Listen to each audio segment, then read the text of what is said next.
మీ అందరికీ తెలుసు, ఇదే బషీర్బాగ్ ప్రెస్ క్లబ్ వేదికగా గత సంవత్సరం ఏప్రిల్ మే నెలలో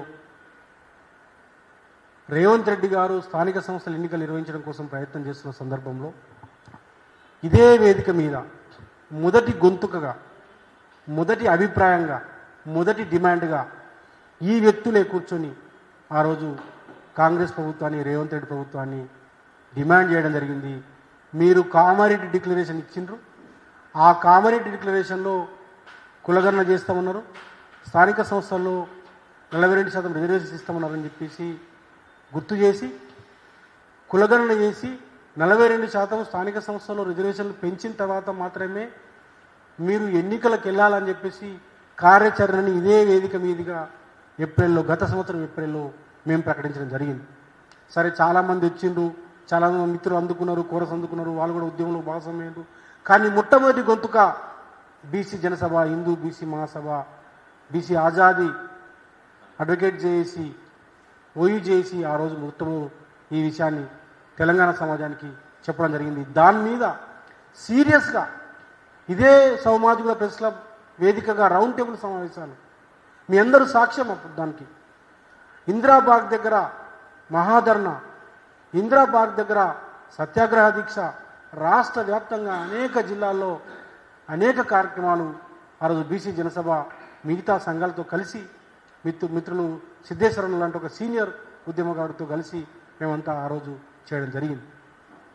ఈ ఉద్యమానికి, బీసీల యొక్క పోరాటానికి మీరు భయపడి రాహుల్ గాంధీ ప్రెజర్ కూడా మీపై ఉండడం వల్ల రేవంత్ రెడ్డి గారు మీరు కులగణన చేస్తాను ముందుకొచ్చారు. అప్పుడు కూడా రకరకాల ఎత్తు వేసారు. మీరు కమిషన్ వేయకుండా, డెడికేటెడ్ కమిషన్ వేయకుండా కులగణన చేస్తాను ముందుకొచ్చారు. అట్లా చేస్తారు, డెడికేటెడ్ కమిషన్ ఇవ్వకపోతే న్యాయం చిక్కులు వస్తాయని చెప్పేసి మేము ఇదే వేదిక మీద డెడికేటెడ్ కమిషన్ వేయండి, కొంతమంది మేధావుల సలహాలు తీసుకోండి, ముఖ్యంగా చిరంజీవి గారు, సింహాద్రి గారు, జస్టిస్ ఈశ్వర లాంటి యొక్క సలహాలు తీసుకోమని చెప్పేసి ఇదే వేదికగా మేము ఆ రోజు రేవంత్ రెడ్డి గారికి లెటర్ కూడా రాయడం జరిగింది. దాంతో వారు వెనక్కి వచ్చి మళ్ళీ డెడికేటెడ్ కమిషన్ కూడా వేయడం జరిగింది. ఇదే చిరంజీవి లాంటి వాళ్ళని కూడా మరి వాళ్ళ సలహాలు కూడా తీసుకోవడం జరిగింది. ఇలా కులగణన చేయడం కోసము ఒక ప్రయత్నం చేసి కులగణన చేసిన అని చెప్పేసి ఒక డాక్యుమెంట్ ముందర పెట్టింది. అనేక సంశయాలు ఉన్నాయి, కులగణన సరిగా జరగలేదని చెప్పేసి అనేక సంశయాలు ఉన్నాయి. చాలామందిని వారు కలలేదు అనే సంశయాలు ఉన్నాయి. సరే, అయినప్పటికీ మీరు చెప్తున్న లెక్కనే ఇలా 56% లెక్క ఉందని చెప్పేసి ఒకరు ముందు తీసుకొచ్చారు. దాంట్లో 46% హిందూ బీసీలు, 10% ముస్లిం బీసీలు ఉన్నారని చెప్పేసి మీరు ముందు తీసుకొచ్చారు. మేము దాంట్లోకి వెళ్ళట్లేదు. ఓకే, మీరు చెప్పిన డాక్యుమెంటే కరెక్ట్ అని ఒప్పుకుందాం కాసేపటికి. ఇవాళ మీరేమంటున్నారు, మళ్ళీ నేను కులగణన చేసినా, ఇక రిజర్వేషన్లు 42% పెంచేసినా, నాకు మిత్రుడే రేవంత్ రెడ్డి గారు, గతంలో నేను కలిసి పనిచేసిన వారితో, వారి న్యూస్ ఛానల్ కమల్ హాసన్ కంటే ఎక్కువ యాక్ట్ చేస్తున్నాడు. మావాడు కమల్ హాసన్ కంటే ఎక్కువ యాక్షన్ చేస్తున్నాడు రేవంత్ రెడ్డి గారు. ఎంత గొప్ప యాక్టర్ కనిపిస్తున్నాడు మీరంటే, కమల్ హాసన్ కంటే ఎక్కువ యాక్టర్ ఎప్పుడైంది మీరు? ఎన్టీఆర్, ఏఎన్ఆర్ మించి, కమల్ హాసన్ మించి ఇలా మీరు యాక్షన్ చేస్తున్నారు, నటిస్తున్నారు. ఏమంటారు? నిన్న మొత్తం కొంతమంది సంఘాలు, మా మిత్రులు కూడా కొంతమంది ఉన్నారు, కాంగ్రెస్ ప్రభుత్వానికి వంత పడే సంఘాలు కూడా కొన్ని తయారైనవి, కొన్ని మోపోయినాయి. వీళ్ళు దండలేస్తున్నారు, వీళ్ళు దండలు వేయించుకుంటుండు. ఏదిగా నేను 45% పెంచేసినా, అదే సినిమాల కోటా శ్రీనివాసరావు కనుక ఆ చికెన్, అది కోడి అన్న పెడితే మేము తీసుకొని తినాలన్నట్టుగా ఆ రోజు మన సినిమాలో చూసినాం, అందరికీ తెలుస్తుంది. అట్లా ఇప్పుడు ఈ 42% పెంచి, కాగితాల మీద పెంచి బిల్లు పెట్టి 42% ఢిల్లీ, ఇక నరేంద్ర మోడీ చేయాలి, ఢిల్లీ చేయాలి, రాహుల్ గాంధీ చేస్తాడు, మేము కొట్లాడతాము, 9th షెడ్యూల్లో చేర్చాలి అని కొత్త ఒక సూత్రీకరణ తీసుకొచ్చి దాంతో మాకు అవుతుంది అన్న పద్ధతిలో ఇక మీరంతా ఢిల్లీ రండి అని ఆయన చెప్తుంటే, ఇదంతా మన వాళ్ళంతా కొన్ని సంఘాలు కూడా దానికి తందాన అనే పరిస్థితి కనిపిస్తూ ఉన్నది. ఒకటి అడుగుతూ ఉన్నాను, బీహార్లో నితీష్ కుమార్ గారు, మీరు నిన్న రేవంత్ రెడ్డి ఒక మాట చెప్పారు, నాకు చాలా గొప్పగా చెప్పారు. ఆయన కులగణన ఎందుకు చేస్తున్నామంటే, కోట్లు కొట్టేసినాయి కాబట్టి, మీ లెక్కెంతో తెలియదు కాబట్టి మేము, కానీ కోట్లు గతంలో కొట్టేసినాయి, అందుకోసమే కులగణన అంశం ముందుకు తీసుకొచ్చిన రాహుల్ గాంధీ. ఈ కులగణనతోటి కోట్లు కొట్టేయాయి కాబట్టి ఈ కులగణన అందుకోసం చేసినా, మీకు లాభం చేసినా అని అన్నాడు. సరే, ఈ కులగణన చేసి నితీష్ కుమార్ గారు బీహార్లో 63% బీసీలు అని తెలిసిన బీహార్లో 63.13% ఉందని 2023లో తేల్చి దాంట్లో ఎంబీసీలు 36%, ఓబీసీలు 27% ఉన్నారని తేల్చి 2 లక్షల ఉద్యోగాలకి నోటిఫికేషన్ ఇచ్చి ఫిలప్ చేసిండ్రు. కులగణన చేసినా అని చెప్తున్నావు, 42% ఇచ్చి మేము ఢిల్లీకి పంపిస్తున్నాం అని చెప్తున్నాం, తప్పించుకుంటున్నాం. నీ బాల్ ఇక్కడ ఉన్నటువంటి కోర్టులో ఉన్నటువంటి బాల్ని ఢిల్లీకి కొట్టేసి ఆయన మంచి ఫుట్బాల్ ప్లేయరు రేవంత్ రెడ్డి గారు, మంచి ఫుట్బాల్ ప్లేయర్ ఆయన. ఢిల్లీకి కొట్టేసి నేను మంచిగా చాకచక్యంగా మారోడోన లెక్క నేను ఫుట్బాల్ బ్రహ్మాండంగా నేను ఢిల్లీకి పంపించానని మీరు అంటున్నారు. ఇంత ఇంత ఇంత నటించడం మీకు అవసరమా? ఇంత మోసం చేయడం అవసరమా? బీసీని కడుపులో కత్తులు పెట్టుకుని ఎందుకు బీసీని మోసం చేస్తున్నారు మీరు? ఇదే నితీష్ కుమార్ గారు బీహార్లో కులగణన చేసిండ్రు, చేసి 63% తేల్చిండ్రు. తేల్చి బీసీలకు 27%, ఎంబీసీలకు 36% రిజర్వేషన్లను ఇంప్లిమెంట్ చేసే జీవో తెచ్చి ఉద్యోగాల్ని నింపిండు. 2 లక్షల ఉద్యోగాల్లో దాదాపుగా 63% అంటే 1,10,20,000 ఉద్యోగాలు బీసీలు అక్కడ పొందిండ్రు.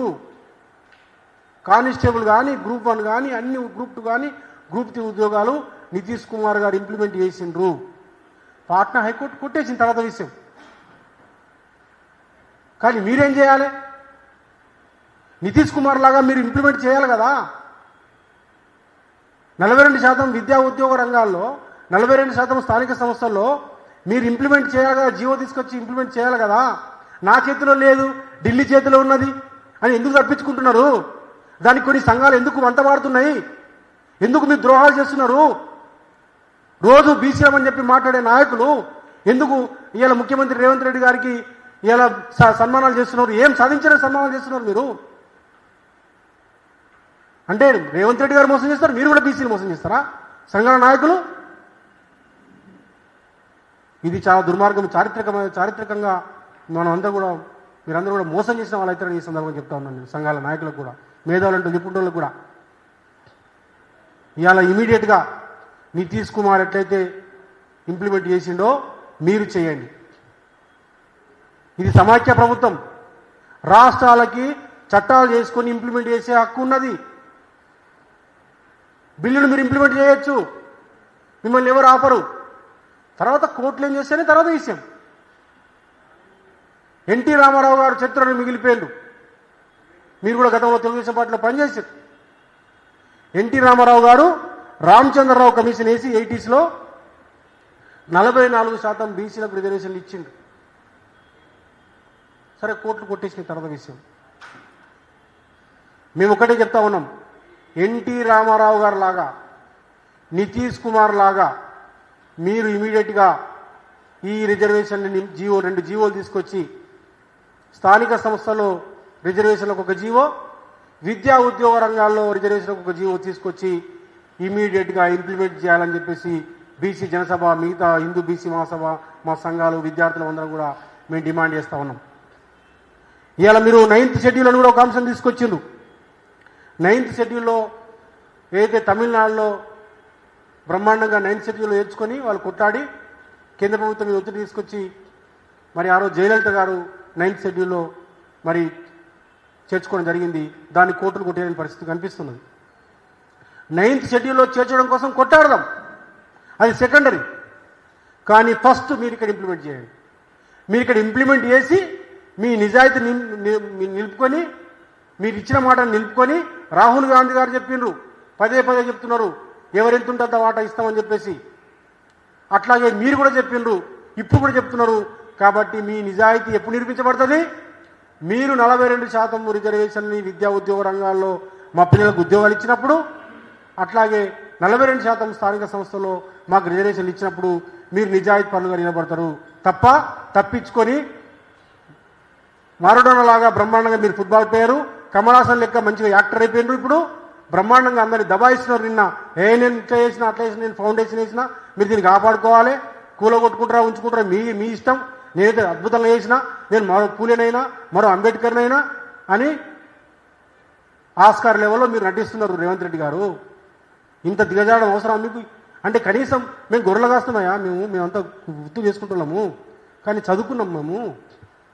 మా అయ్య మా తాత ముత్తాతలు అంటే చదువుకోలేదు.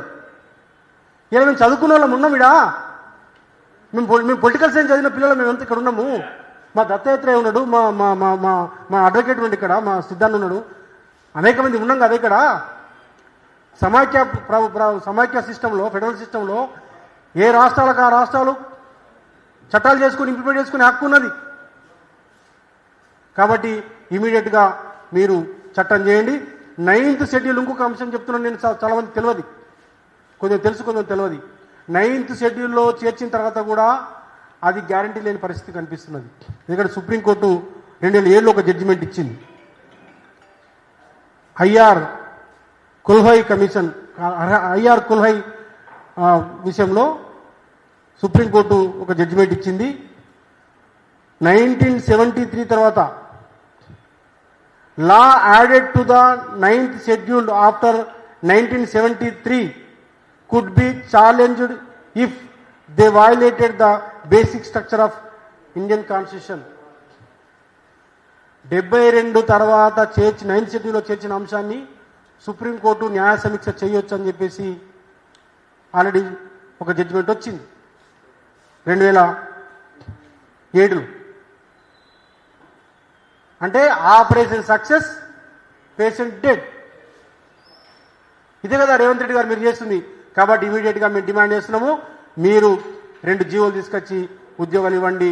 లేకపోతే మరో తెలంగాణ ఉద్యోగం లెక్క మా పిల్లలందరూ రోడ్ల మీదకి వస్తారు. మాకు మా ఉద్యోగాలు కావాలి.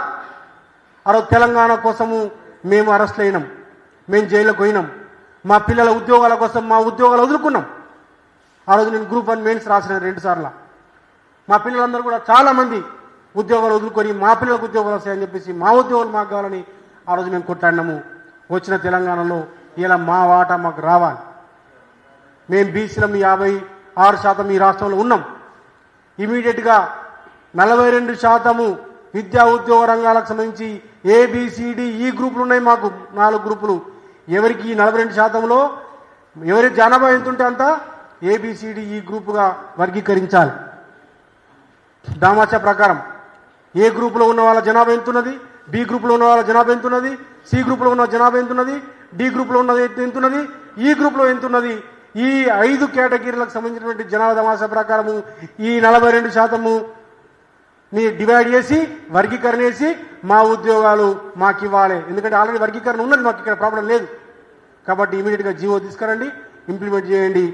అట్లా చేయకుండా మీరు కమలాసన్ లెక్క నాటకాలాడి మారడం లెక్క మేము ఢిల్లీకి పంపిస్తాం, మీరంతా మా ఎంటర్ రండి అని చెప్పేసి అంటే వస్తాం. ఫస్ట్ నువ్వు రా, ఫస్ట్ నువ్వు ఇంప్లిమెంట్ చేయి. ఇంప్లిమెంట్ చేసినా కూడా నీతో ఢిల్లీకి వస్తాం. ఢిల్లీకి వచ్చినా కూడా మోడీ సంగతి మిగతా సంగతి మనం చేసుకుందాం. మొత్తం 56% బీసీలు ఏంటి వస్తారు, ఎప్పుడు వస్తారు? నువ్వు 42% మాకు ఇక్కడ ఇచ్చిన తర్వాత, నువ్వు స్థానిక సంస్థలు ఇంప్లిమెంట్ చేసిన తర్వాత, నువ్వు విద్యా ఉద్యోగ రంగాల్లో మాకు ఇంప్లిమెంట్ చేసిన తర్వాత మేము వస్తాం. మేము కానీ ఉట్టినే మేము మీకు బెల్లం చూపిస్తాం, మోచేతికి బెల్లం పెడతాం, మీరు రండి అంటే రావడానికి మేము గొర్రెలం కాదు, మేము మేకలం కాదు. మేము గొర్రెల కాసిన వాళ్ళమే, మేకలం కాసిన వాళ్ళమే. మాకు మనసులు కూడా ఆగడం తెలుసు, మాకు రాజ్యాంగం తెలుసు, మాకు చట్టాలు తెలుసు. కాబట్టి రేవంత్ రెడ్డికి చెప్తున్న ఖబర్దార్, నువ్వు ఇమీడియట్గా ఇంప్లిమెంట్ చేయి. చేయకపోతే ఇమీడియట్గా దీనికోసము మొత్తం మేధావులతోటి అన్ని కుల సంఘాలతోటి 27వ తారీఖు నాడు మేము ఒక రౌండ్ టేబుల్ సమావేశం పెట్టబోతా ఉన్నాం, ఈ మార్చి 27వ తారీఖు నాడు. అట్లాగే ఏప్రిల్ 12వ తారీఖు నాడు వేలాది మందితోటి ఇందిరా పార్క్ దగ్గర ధర్నా కార్యక్రమం చేస్తాము. తర్వాత ఇంకా అవసరమైతే ఇంకా కార్యాచరణ చేస్తాము. ఈ తెలంగాణ ప్రాంతంలో ఉన్న బీసీలు అందరం కూడా ఎటువంటి త్యాగాలకైనా సిద్ధంగా ఉన్నాము. మా పిల్లలకు మాకు ఉద్యోగాలు కావాలి. మా జనరేషన్ పోయింది. మేమంతా రోడ్ల మీదకి వచ్చి ఉద్యమాలు చేసి మేము ఎట్లా ఉద్యోగాలు పోగొట్టుకున్నాము.